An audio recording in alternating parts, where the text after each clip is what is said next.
सवाल करे ये ना मैं सुनता नहीं और बस জ্বালা হাইরে জ্বালা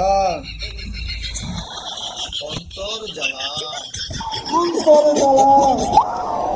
মিল্ক ক্যান্ডি দেখেই ফেললাম, পশ্চাৎ দেশের লারালারি দেখেই ফেললাম, তোমাকে দেখে তরুণ প্রজন্মের তাগড়া জওয়ানদের গিটার বাজানো হয়েই গেল। অন্তর জ্বালায় মরে। এত মিল্ক ক্যান্ডি, এত লারালারি, পম্পমের তো উতলান দেখে তো বাচ্চাদের গিটার স্ট্যান্ড হবেই। জ্বালা বড় অন্তর জ্বালা, বড় অন্তর জ্বালা। এত কিছু প্রভাপা করেই ফেললো আর আমরা কিছুই করতে পারলাম না।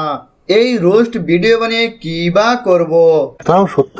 থামো বাজান, রোস্ট ভিডিও বানিয়ে কি করব একটু পরেই দেখতে পারবা। আমার মনটা বই রাখছে ভাই না। হ্যালো বাজান, আসসালামু আলাইকুম, this is Shah Alam, welcome to Shahbai official.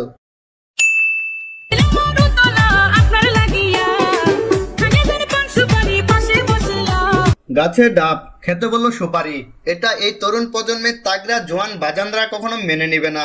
এটা কি বিশ্বাস করার মতো ঘটনা? আপনি বলেন, কে কে বিশ্বাস করবে? ও বন্ধু চিকন কালা পারাইয়া মনের জ্বালা কেন থাকিস তোরে দূরে। আমারও তো একই কথা, এত বড় মিল্ক ক্যান্ডি রেখে কেমনে দূরে থাকে? কেমনে বাজান, কেমনে? আমি বুঝি না। তু কোন দেশ সে আই না চলে বিদারি। টিকটকার মডেল আর মিল্ক ক্যান্ডি দেখাবে না, এটা কি করে হয়? এটা কি কখনো কল্পনা করা যায়? না।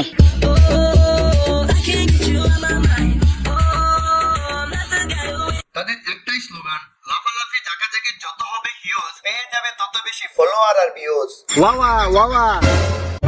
ওরে শিকালা জান একবার হইনা জান আর তোকে পয়সা একটু বাতাস খাইয়া যা।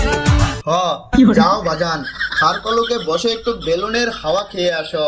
হাওয়া মানে বেলুনের বাতাস।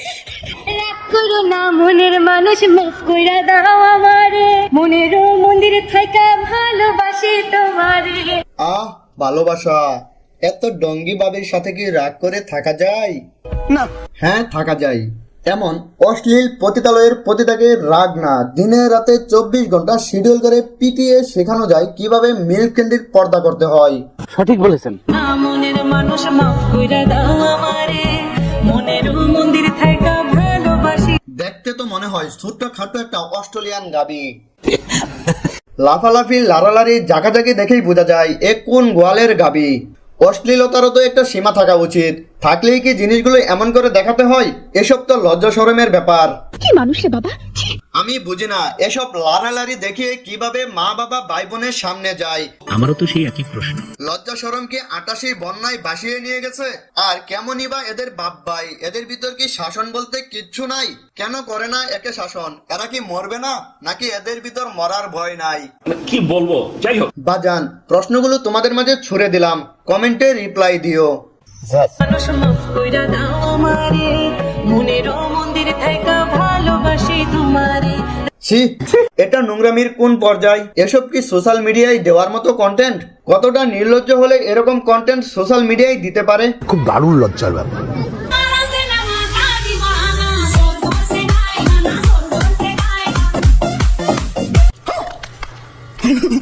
আচ্ছা বলো তো বাজান, প্রণমীর পিছনে যে বলদটা লাফাচ্ছে তার গেঞ্জির কালার কি ছিল?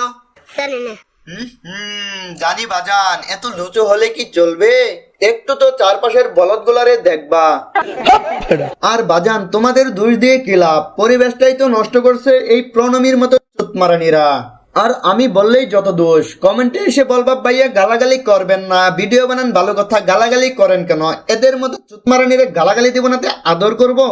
এরকম সভ্যতার আমার দরকার নেই। হ্যাঁ ভাই ঠিক আছে, 100% ঠিক আছে। কেমনে কইরা বুঝলা তুমি গাড়ি আমার চলে না, একটু শুধু চাইয়া দেখো দিয়া দিন জীবনটা। এত ওভারলোড নিয়ে গাড়ি চলবে কি করে? আর জীবন দিলেও লাভ নাই, এই ওভারলোড কখনো কমবে না, কারণ যথেষ্ট চাপাচাপির পরে এই ওভারলোড হয়েছে। তাই গুরুরা বলেছে যত কম চাপাচাপি করবা তত তোমার জিনিস সেফ থাকবে, কিন্তু প্রো আপু সেটা বুঝলো না। আর এখন সে এই ওভারলোড নিয়ে গাড়ি চালাতে চায়। এটা কি কোনো কথা?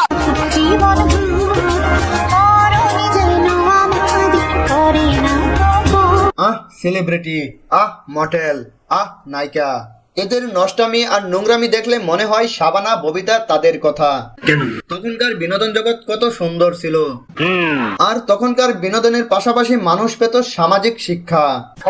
কিন্তু এখনকার বিনোদন দেখলে আমার এই বাজানরা পায় গিটার কিভাবে বাজাতে হয় সেই শিক্ষা।